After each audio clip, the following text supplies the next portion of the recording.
Hello YouTube family, Merry Christmas and a huge Happy New Year to all of you.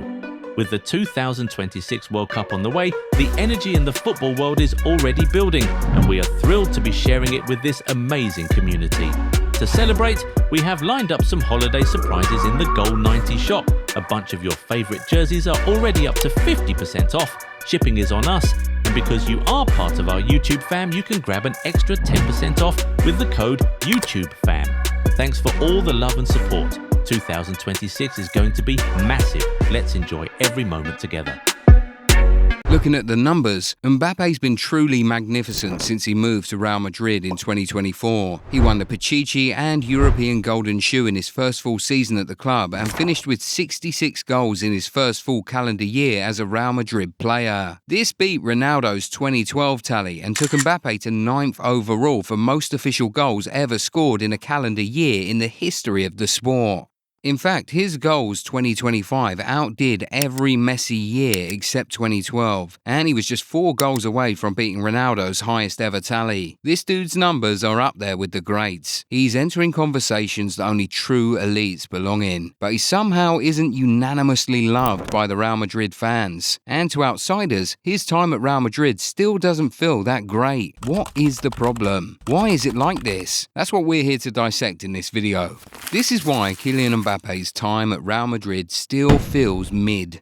First of all, it's down to the circumstances surrounding his joining Real Madrid. The Spanish giants chased him for so long, to the point where the fans got super impatient. He came close to joining on a couple of occasions, but it didn't happen, and it got fans pissed. When he eventually came in, it seemed like the club had moved on from the need for him. Vini had developed into a world-class player and had even led the team to Champions League success in 2024. At the time, Mbappé was primarily a left winger, so it felt like he was surplus to requirement with both Vini and Rodrigo able to play in that position. I mean, yeah, there was no transfer fee paid for him, but the sign-on bonus and the wages he was offered made him a very expensive player anyway, so many felt it wasn't worth it. They thought it would affect the balance of the team, and it just wasn't worth it. Basically, Real Madrid fans weren't happy that he was coming at the time he was. If he had come earlier, they would have been very accepting of him. But joining in 2024 after Real Madrid had just won their second Champions League in 3 years, while Mbappé himself had none in his whole career, felt like it was the club doing him a favour and not the other way around. So for the fans to be impressed, he had to at least get the team as far as they got before he joined, so helped them win La Liga and the Champions League. Well, as you know, Real Madrid won none of that in Mbappe's first season. Same coach, same formation, same attackers. The only big difference was that he joined. So naturally, everyone put the blame on him. They didn't care that he had an incredible individual season, finishing with the Golden Boot. In fact, they said his goals were useless as they didn't win them any trophy. And well, when a club was winning trophies without you, and then you came in as a star player and can't deliver trophies, your time at the club is bound to be perceived as underwhelming. Speaking of star players, Mbappe's superstardom at the time of joining the club naturally forces comparisons with Cristiano Ronaldo. And I mean, when you compare anyone with Ronaldo, there is a massive chance that they'll end up looking mid. Yeah, Mbappé is coming close to Ronaldo when it comes to numbers, but one thing everyone will always point to is that these two joined under very different circumstances. Mbappé joined when the club was at a peak, fresh out of a very successful 23-24 season where they completed the double and were nearly unstoppable all season. One could even argue that that was their best season in about a decade.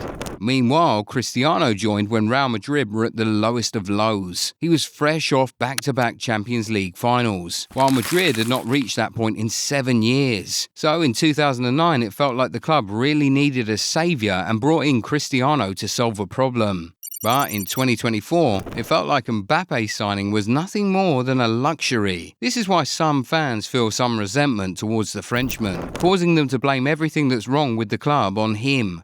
Another massive factor that affects the perception of Mbappe's time at Real Madrid so far is that he doesn't seem to have a rival in Spain who's going band for band with him when it comes to goals. In his first season, it felt like it could have been Lewandowski, but the legend is just past his peak and he just cannot compete with prime Mbappé. The likes of Lamine Yamal and Rafinha are worthy rivals for sure, but they're just not goal machines. When you have rivals who aren't scoring as much but are leading their team to success anyway, your own fans will surely start to ask some questions. Perhaps you need to score fewer goals and play more as a team, they'd ask. And even when it comes to those goals, you have Haaland, who's putting up similar numbers and still winning big trophies. And more so, he's doing that in a league that's regarded by the majority as the toughest in the world.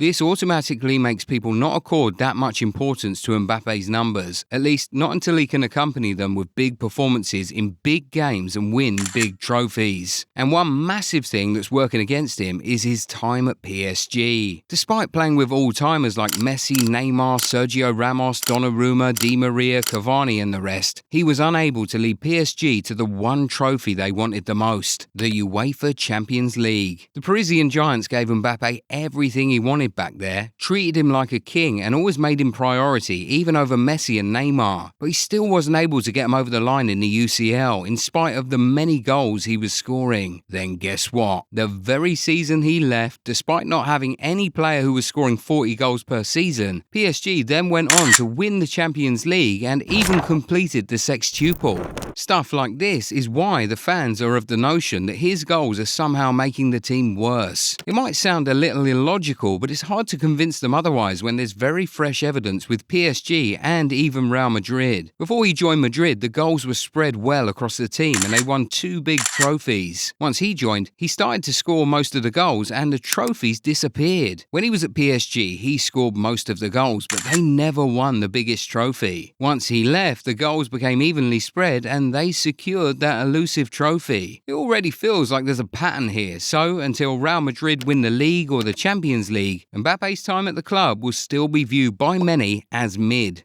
And for English fans, Mbappé just doesn't have that much appeal to pull them in. When Ronaldo joined Real Madrid, he already had English fans locked in due to his time at Man United, so they followed him to La Liga. Mbappé, meanwhile, just doesn't have that. And you know how football is these days. If the English don't rate you, then it's likely to affect your reputation.